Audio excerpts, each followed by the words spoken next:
This is a Gary Howells 6-foot 3-inch 3-weight. And today I'm going to compare it to this Mario Wojnicki 7.5-foot 3-weight. Yes, that's right. We are doing a comparison test of two legendary bamboo fly rod makers. And before I dive into it, I wanted to let you know that this video is brought to you by our vintage fly rod program. Whether you're a vintage tackle connoisseur or you've just got a bamboo fly rod sitting in the corner, our vintage tackle program is the best way to get the most value for your tackle. The Trident Vintage Tackle program has the lowest commissions in the industry, so you'll get more value for your rod. If you're a buyer, we've got a huge selection of vintage fly rods and fly reels that's changing all the time. Check us out at tridentflyfishing.com/vintage. Gary Howells started out by making fly rods for the R.L. Winston Company. And then, back in about 1970, he set out and started making fly rods on his own, which he did for about 30 years. This one here is a 6-foot 3-inch 3-weight, and it is one of the lightest weight and shortest rods that he's ever built. And it's also one of the rarer models. So if you're a Howells collector, this might be one that you have not seen in a while. It's also a fantastic rod to cast, but we'll get to that later. Let's start by showing you some of the features on this very special rod. Gary Howells rods were always designed to be working fishing rods, so these rods aren't necessarily as pretty as some of the rods you'll see today. This reel seat is down-locking and features a sliding band, which is pretty common for rods of this era and this size.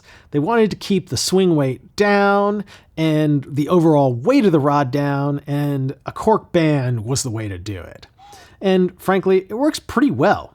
Your reel is definitely not going to be loose when installed properly. Then we've got a fairly small Western-style reverse Howells grip. As you'll see, this one is actually quite a bit beefier than the other rod that we're testing today, and it's a very comfortable grip to actually use. Then as we make our way up the rod, you'll notice that the components on this rod are definitely more workman-style componentry. There's no agate stripping guide. This rod is finished in a way that's designed to be fished. And frankly, it does so beautifully. It is so light in hand and provides a crisp, modern action that is just great to use. Now let's move on to Mario's rod, and then we'll talk about the differences in how these two rods cast. Mario Wojnicki, or however you pronounce his last name, sorry Mario, earned a lot of acclaim during the 1990s. He built rods for Scott, and he also shared a studio with the very well-known Per Brandon. And while he's primarily known for his pentas, this one here is a hex. As you've probably gathered by now, I'm a big fan of shorter 3-weights for bamboo rods. And this example is a 7.5-foot 3-weight, and I'm told that this is an earlier rod for Mario. And you'll notice as you compare it to the Gary Howells rod, there's a lot of similarities. While the reel seat does still feature a sliding band and cork, this one is an up-locking reel seat. So you're not getting that same balance differential. This rod is also longer, so that's going to accentuate that swing weight difference. The grip is also fairly similar on these two rods, although this one here is definitely much, much slimmer. Then as we move up, you'll notice that this rod is just a prettier rod overall. It's finished with nicer wrapping, it's got an agate stripping guide, and somewhat uniquely for a rod by Mario is that this rod has a lot of intermediate wraps as well. Frankly, it's just a very beautifully built rod that is a great example of Mario's craftsmanship. But now let's talk about how these two rods actually cast. Starting with the Howells rod, Gary talks about how this rod was designed for a 3-weight. However, even with a double taper 3-weight, I think this rod fishes better with a 4-weight. I had a Winston 4-weight line lying around today, and I think for most anglers out there, that's going to be the better line choice. This rod is really pretty quick, and it's just too fast for most 3-weight lines. But what I really like about it is that speed does make sense.